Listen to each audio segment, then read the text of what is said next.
አቢጌል እንግዲህ ለወይዘሮ ማርታ ስለ ሰላምና ስለ ዳጣ ግንኙነት እየተናገረች ነው የምትገኘው ማለት ነው። አሁን ላይ አቢጌል ባስተዋለችው መሰረት ምንድነው ሰላም ለዳጣ እንደምታደላና ሁለቱ ደግሞ የሆነ ነገር አላቸው ወይም ደግሞ እናትና ልጅ ሊሆኑ ይችላሉ እያለች ነው የምትገኘው። ይባስ ብሎ አቢጌል ወይዘሮ ማርታን የጠየቀቻት ምንድነው የዲኤንኤ ምርመራ የምታደርግበትን ብር ገንዘብ ስጪኝ፣ ይሄን ብቻ ላስቸግርሽ እያለች ነው ማለት ነው። ይሄን ደግሞ ብሩን ወስዳ እንግዲህ የሰላምና የዳጣ እናትና ልጅ መሆናቸውንና አለመሆናቸውን ለማረጋገጥ ነው። ወይዘሮ ማርታ ይሄንን በሰማች ሰዓት እንግዲህ በአቢጌል በጣም ተናዳባታለች። ምክንያቱም እንደዛ አታስብማ። አሁን ላይ ወይዘሮ ማርታ ሰላምና ዳጣ እናትና ልጅ መሆናቸውን አታውቅም። እንኳን እሷ ዳጣ ራሱ ሰላም እናቷ መሆኗን እስከዛሬ ድረስ አታውቅም። ነገር ግን አቢጌል የጠረጠረችው ነገር አቶ ደረጀ እንደፈራው ነው። ምክንያቱም አቶ ደረጀ አሁን ላይ እንግዲህ ሰላምን አስጠንቋት ነበር በዚህ ማለት ነው። ምክንያቱም ሰላም በአሁን ሰዓት እንግዲህ ከሁሉም ልጅ እያስበለጠች ለዳጣ በጧት ምግብ እየወሰደችላት እየተንከባከበቻት በቃ ልዩ እንክብካቤና ስፔሻል የሆነ ነገር ለዳጣ የምታደርግላት ለምንድን ነው የሚል ጥያቄ ነው አቢጌል ላይ ያጫረባት ማለት ነው። ስለዚህ አሁን ግን ወይዘሮ ማርታ ግን ለአቢጌል የምትመልስላት መልስ ምንድነው? እንግዲህ ወይዘሮ ማርታ ትዳሯን ስለምታከብርና ሰላምንም በዚህ ልክ ስለማትጠብቃት እንደዚህ ታደርጋለችም ብላ ስለማትጠብቅ ዳጣ ስለምታግዛት ነው ሰላምን ወይም ደግሞ እየሄደች ኩሽና ሰላምን እያገዘቻት ስለሆነ ለሷ አይን ነገር የምታደርግላት ነው። እንግዲህ ወይዘሮ ማርታ በጣም የዋነች፣ በጣም በቃ የምታስበው ነገር ሁሉ በክፉ ነገር አይደለም። አቢጌል በክፉ ነገር ሁሉም ነገር ብታነሳም ነገር ግን ወይዘሮ ማርታ ደግሞ ያንን ነገር በጥሩ ነገር ነው እየለወጠችው የምትገኘው። አሁን ግን የአቢጌል ነገር ሳይበቃ ውሃ ደግሞ ወይዘሮ ማርታንና አቢጌልን ለመጠየቅ መታለች። ምንድነው የምትጠይቀው? ውሃ ናታንና ዳጣ ፍቅረኛ ማጆች ወይም ደግሞ ባልና ሚስት ናቸው እንዴ? ለብቻቸው ቁጭ ብለው እያወሩ ነው በማለት ይህንን ነገር ልትናገር ነው። አሁን ላይ ውሃ ይህንን ነገር ለወይዘሮ ማርታና ለአቢጌል ከነገረቻቸው በኋላ ወይዘሮ ማርታ ይህንን ነገር ለማጣራት ዳጣና ናታን ያሉበት ቦታ ሄደው እንግዲህ ሊያውቁ ይችላሉ ብዬ ነው ማስበው። እንግዲህ ዳጣና ናታን ማንም እንደሌለ እንግዲህ ካወቁና ከሰሙ አቢጌል ወይዘሮ ማርታን ቀስ ብላ ነግራት እንግዲህ ተደብቀው የናታንና የዳጣን ወሬ ከሰሙ ሊነቃባቸው ይችላል። ይሄ እንዳይመጣ ነበር ከዚህ በፊት እየተናገርኩ ያለሁት። ምክንያቱም ዳጣ ናታንን የምትወደው ከሆነና ናታን ደግሞ ዳጣን የሚወዳት ከሆነ በይፋ ማድረግ ሲገባቸው እንደዚህ ድብብቆች መጫወቱ አንድ ቀን ቢያዙ ከባድ ነው ብዬ ነው ማስበው። እስኪ ምን ይሆናል ብላችሁ ነው በቀጣይ የምታስቡት? ይሄንን ጉዳይ ሁላችሁም እስቲ ሐሳብ አስተያየታችሁን ኮሜንት ላይ በማስቀመጥ ማድረስ ትችላላችሁ። እንግዲህ ዳጣ ክፍል 64 ቶሎ እንዲለቀቅ ሁላችሁም ኮሜንት ላይ ክፍል 64 ቶሎ ይለቀቅልን በማለት ይህንን ቪዲዮ ላይክ በማድረግ ጀምሩ። እንግዲህ እንዳየነው ከሆነ አሁን ላይ አቶ ደረጀና ወይዘሮ ማርታ በሰላም ጉዳይ ቁጭ ብለው ጠይቀዋት ነበር እንዳየነው ማለት ነው። አሁን ላይ ጭራሽ አቶ ደረጀ ልጁ የሱ መሆኑን ሳያውቅና ከእሱ እንደተረገዘ ሳያውቅ ጭራሽ ለምንድነው እኛን ማታከብሪን? እያስደፈርሽን ነው፣ እውነት ነው የማትነግሪን ከሆነ እያለ እየጮባት ነው እየተናገራት ያለው። አቶ ደረጀ ምንም አያውቅማ። በዛ በሰከረ ሰዓት ሰላም የምትፈልገውን ነገር አርግታ ሄዳለች። ነገር ግን ያንን ነገር አልነገረችውም፣ በሚስጥርም ቢሆን አላሳወቀችውም። አሁን ላይ ሰላም ላይ ነው ሁሉም ነገር የተደፈደፈው። በቃ ሰላም በጣም ትልቅ ጥፋት አጥፍታለች በኔ በኩል ብዬ ነው ማስበው። ምክንያቱም የዳጣ እንኳን እሺ ዝም ብንል እንደገና ደግሞ የዳጣን ያ ነገር ሳያልቅ ወይም ደግሞ ሳይነገራቸው እንደገና ደግሞ አሁን የተረገዘው የደረጀ ልጅ መሆኑ ሲታወቅ በጣም ከባድ ነው። ሰላም በኔ በኩል ትልቅ ጥፋት አጥፍታለች። ይህንን ጥፋት በምን እንደምትሽረውና ወይዘሮ ማርታን በምን እንደምትክሳት ነው እኔ ማወቅ የምፈልገው። አሁን ላይ ሰላም እያለች የምትለው እንግዲህ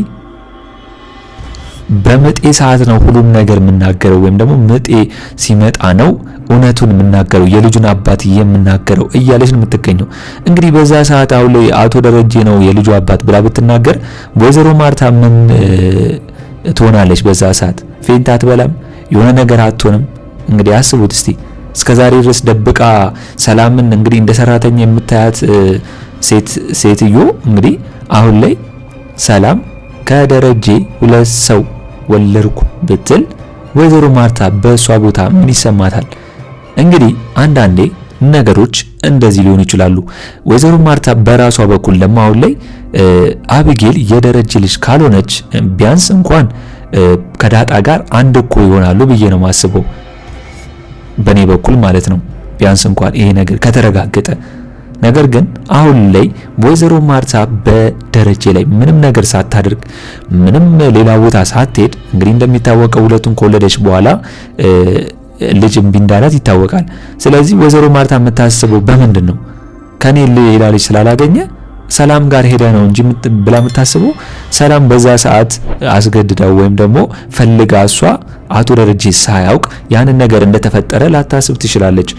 ስለዚህ አሁን ላይ አቶ ደረጀ በሰላም ላይ በጣም ተበሳጭቶባታል፣ በጣም ተናዶባታል፣ አለመናገሯ ማለት ነው። ነገር ግን አለመናገሯ ግን ለሱ ይጠቅመዋል እንጂ አይጎዳውም፣ ምክንያቱም እሱ ስለሆነ። ስለዚህ ቀድማ አሁን ላይ ሰላም ለአቶ ደረጀ መች ነው የምትናገረው? አሁን ላይ ያረገዘችው ልጅ ከሱ እንደሆነና የሱ ልጅ እንደሆነችስ አሁን ላይ ለደረጀስ መች ነው የምትነግረው ሰላም የሚለውን እስቲ እናንተስ በዚህ ጉዳይ ሁላችሁም ሐሳብ አስተያየታችሁን ኮሜንት ላይ አስቀምጡልኝ። ወይዘሮ ማርታ እንግዲህ ሰላምን በጣም ማስገደድና እሷን መጫን አልፈለገችም። ምክንያቱም ያው እንደሚታወቀው ሰላም እዛ ቤት በቤት ሰራተኝነት ብቻ ሳይሆን ልጆቹንም እንደናት ሆና ብዙ አመት እንዳገለገለችና እድሜዋን እንደጨረሰች ይታወቃል። ስለዚህ ይህንን ጉዳይ ደግሞ ሰላም እንዳለችው በምጧ ጊዜ እንድትናገር ነው ዝም ያሏት ማለት ነው። እንግዲህ እንደሚታወቀው አሁን ላይ ሰላም 9 ወሯ ሞልቷል ማለት ነው። እንግዲህ የልጁ የሚወለድበትም ጊዜ እየደረሰ ይገኛል። አሁን ላይ አቢጌል ደግሞ እንግዲህ ሰላምን እየጠየቀቻት ነው። አቶ ደረጀ ነው ወይዘሮ ማርታ የጠየቋትን ጥያቄ አባትየው ማን ነው የልጁ አባት እያለች እየጠየቀች ነው። እንግዲህ በዚህ ጉዳይ ደግሞ ዳጣም በመሃል እየገባች መናገር ካልፈለገች ታያት እያለች እንግዲህ ለሰላም እያገዘች ነው ያለችው። ይሄ ሁላ ነገር ማገዟ ምናምን ደግሞ አቢጌል ተጨምሮባት ከሰላም ጋር ያላቸው ግንኙነት ሰላም እንግዲህ ዳጣና ናታን አንድ ላይ እንዲሆኑ ፍላጎት ስላላት አቢጌል ሰላም ለዳጣ የምታገዘው ለምንድን ነው የሚል ነገር ስላሳሰባትና ይህንን ደግሞ ማጣራት ስለፈለገች ነው ዲኤንኤ ምርመራ ማድረግ አለብኝ እያለች ለወይዘሮ ማርታ ለእናቷ እየተናገረች ያለችው ማለት ነው።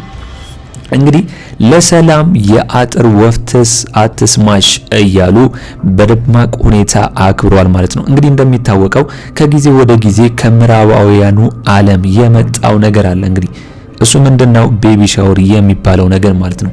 እሱ ከኛ ባህል ያፈነገጠና የኛ ባህል እንዳልሆነ እንደገና ደግሞ የማይሆን ነገር እንግዲህ በዛ ሰዓት አሁን ላይ በትላልቅ አርቲስቶች ላይ የምናየው ነገር ነው። እንግዲህ በዛ ሰዓት የአጥር ወፍ አትስማሽ በሚባል ሰዓት እነሱ ምንድነው የሚያደርጉት? ይሄንን እንትን ልብሳቸውን አውልቆምና ፎቶ የሚነሱት ነገር ይሄ ነገር አግባብ አይደለም። በቃ ወይዘሮ ማርታ በዚህ ጉዳይ ላይ ያው ለህብረተሰቡ ወይም ደግሞ ለሚያዩት በደንብ አስተላልፋለች። የኛ ባህል የአጥር ወፍ አትስማሽ ተብሎ ገንፎ እንደገና ደግሞ ቡና ያው ዝግጅት ይዘጋጃል በባህሉ።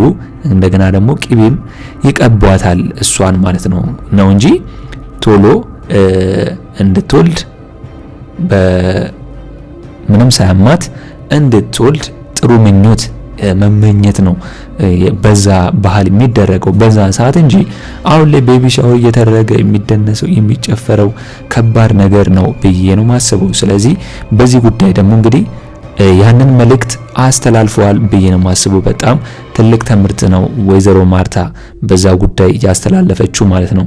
ነገር ግን እንግዲህ በዛ ጨዋታ መሃል ዳጣ በጣም የተናገረችው ነገር አለ። ምክንያቱም አሁን ላይ ዳጣ እናቷን አታውቅም። እስከዛሬ ድረስ አባቷ ደረጀ መሆኑን ነው እንጂ እናቷ ማን እንደሆነች እስከዛሬ ድረስ አታውቅም። ስለዚህ በዛ ሰዓት በልጅነቷ ወይም ደግሞ እርጉዝ በነበረችበት ሰዓት እናቷ ያማራትን ስላልበላች ነው ገሬ ላይ ይወጣብኝ ብላ እንግዲህ ያው ሰላም ነች እናቷ ስለሆነች ያንን ነገር አው እንደዛ ነው የሚሆነው ብላ የነገረቻት ማለት ነው። ሰላም እንግዲህ የዳጣ እናት እንደሆነች አሁን ላይ በአቶ ደረጀ ስለተነገራት ዳጣ ይህንን ነገር ስለማታቅ ነው ሁሉም ነገር እየጠየቀች የምትገኘው ማለት ነው። ነገር ግን እንግዲህ የውሃ ነገር አሁን ላይ እንግዲህ በዛው እየቀጠለ ነው። የውሃ ጨዋታና የውሃ እንግዲህ ንጹህነቷ ማለት ነው። በቃ የምትጫወተው ጨዋታ ቀሏ፣ እንደገና ደግሞ የአለዋቂነቷ በጣም በድራማው ላይ ሳቅን ጫር ከሚያደርጉ ትዕይንቶች መካከል እንግዲህ የውሃ ካራክተሩ በጣም ደስ ነው የሚለው። ዝም ብሎ በጣም ኖርማሊ የሆነ ፊት ለፊት የሆነ ሳይሆን እሷ ያለማወቅነቷ ሰዎችንም ያስቃል። እዛም ያሉት እነ ወይዘሮ ማርታ እነ ናታንን ሙሉ ያስቃል። ሁላችንንም ነው ደስ የሚያሰኘው ማለት ነው። እንግዲህ አሁን ላይ በስተመጨረሻ የአቢጌል ጉዳይ ወይም ደግሞ ሰላምና ዳጣ ልጅና እናትና ልጅ ናቸው የሚለውን ነገር ለማረጋገጥ የዲኤንኤ ምርመራ ለማድረግ ወስናለች። አሁን ላይ ወይዘሮ ማርታ ያንን ብር አልሰጥሽም ብትላት እንኳን ከአርጁን ብሩ ልትቀበል ትችላለች። የአርጁን ከረፈፍ እንግዲህ ለአቢጌል የምትወደው እየመሰለው እየመጣ ለሷ ሁሉ እንዳሸረገደና እንደሰራላት ነው። የምትፈልገውን ነገርም እንዳረገላት ነው። ስለዚህ በዚህ ጉዳይ እንግዲህ ብሩን ከየትም ብላ አምጥታ ያንን ዲኤንኤ ምርመራ ካደረገች ልትባንንባቸውና ልታውቅባቸው ትችላለች ብዬ ነው ማስበው። እስኪ እናንተስ በዚህ ጉዳይ ሁላችሁም የተሰማችሁን ሐሳብ አስተያየታችሁን ኮሜንት ላይ በማስቀመጥ ማድረስ ትችላላችሁ። እንግዲህ በኔ በኩል የዛሬው አስተያየቴ እኔን ይመስል ነበር። ለቻናል አዲስ ከሆናችሁና ሰብስክራይብ እስካሁን ያላደረጋችሁ ካላችሁ ሰብስክራይብ በማድረግና የደውል ምልክቱን በመጫን ቤተሰብ እንድትሆኑን በአክብሮት እንጋብዛለን። ዳጣ ክፍል 64 ቶሎ እንደተለቀቀ እኛም በኮሚኒቲ ፖስታችን ስር ወዲያው ለእናንተ የምናስቀምጥላችሁ ይሆናል ማለት ነው። በቀጣይ ክፍል እስከምንገናኝ ድረስ መልካም ቆይታ ይሆንላችሁ። ቻው ቻው።